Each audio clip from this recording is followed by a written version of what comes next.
네, 2022학년도 대학 수학능력시험 특집으로 전해드리고 있는 EBS 뉴스. 이번에는 전문가와 함께 출제 경향과 난이도 분석해 보겠습니다. EBS 대표 강사 윤윤구 선생님 나와 있습니다.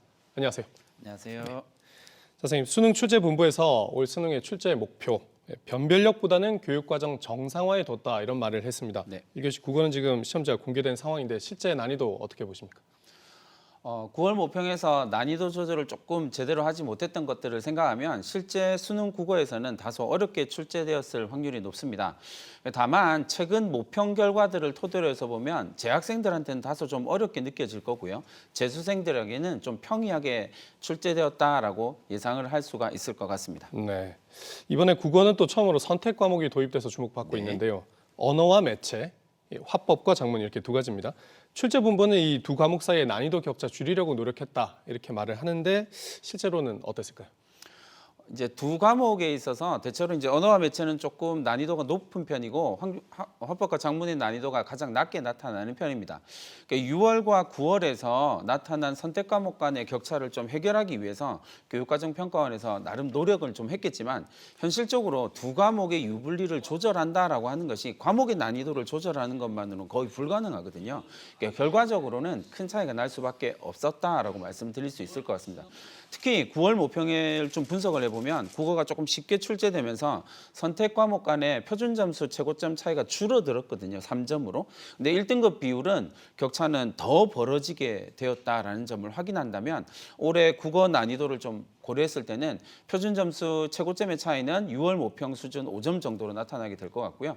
1등급의 비율 격차는 9월 모평 수준으로 적당하게 나타날 것이다라고 예상이 됩니다. 네. 이게 그 언어와 매체는 이른바 자연계, 그리고 화법과 작문은 인문계 학생들이 많이 선택한다 이렇게 알려져 있는데 6월과 9월의 모의 평가 1등급 비율을 보면 언어와 매체, 그러니까 자연계 비율 학생들이 압도적으로 높았다 이런 말씀을 지금 해주신 거죠. 실제 수능에서도 그럼 이런 현상 이어질 걸로 보십니까? 실제 수능에서도 9월 모평을 기준으로 해서 1등급을 받은 학생들 중에서 언어와 매체를 선택한, 그러니까 이공계열 학생들이라고 이야기를 하는 언어와 매체를 선택한 학생이 81.6% 수준이었고요. 6월은 66% 수준을 생각을 한다면 선택 과목 간의 유불리가 더 심화된 양상을 보이고 있습니다. 표준 점수의 최고점 차이가 6월 모평에서는 5점에서 9월 모평 3점으로 줄었음에도 불구하고 1등급의 비율의 격차는 더 늘어난 상황이거든요. 그러니까 이런 상황들을 좀 고려해 본다면 실제 수능의 결과에서도 최소 70% 이상의 수준, 실제로는 9월 모평 수준인 80% 수준으로 나올 것으로 예상이 됩니다. 수능 이후에는 이 문제가 조금 본격적으로 공론화될 가능성이 높다라고 판단을 하고 있는 편입니다. 성적을 나오기 전까지 점수 예측이 좀 어려워지기 때문에 교육과정평가원이 공개하지 않고 있는 정보 공개에 대한 요구가 아주 거세게 일어날 가능성이 높다라고 판단하고 있습니다. 네, 아무래도 이제 이과에게 유리한 수능 아니냐 이런 논란이 나올 수 있다 네네, 이렇게 보이시는 맞습니다. 거죠. 예년과 비교해서 이 국어 영역의 출제 경향에서는 어떻습니까? 특징이 있을까요?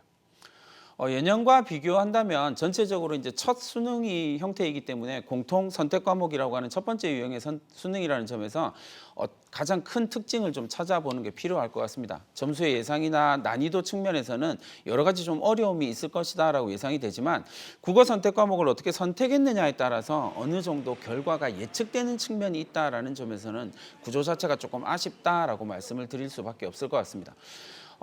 이런 문제를 해결하기 위해서 교육과정평가원에서 공통 과목 자체에서의 변별력을 확보를 하고 선택 과목 간의 유불리 문제를 피하기 위해서 고난도 문항을 공통 문항에 조금 집중시키는 모습을 보이고 있거든요.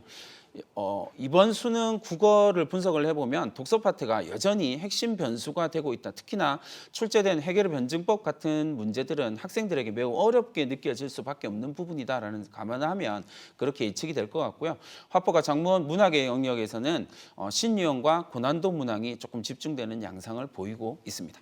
네, 알겠습니다. 오늘 저녁에도 나와서 계속 설명해 주실 거죠. 네, 다른 과목은 저녁에도 듣도록 하겠습니다. 잘 들었습니다. 감사합니다.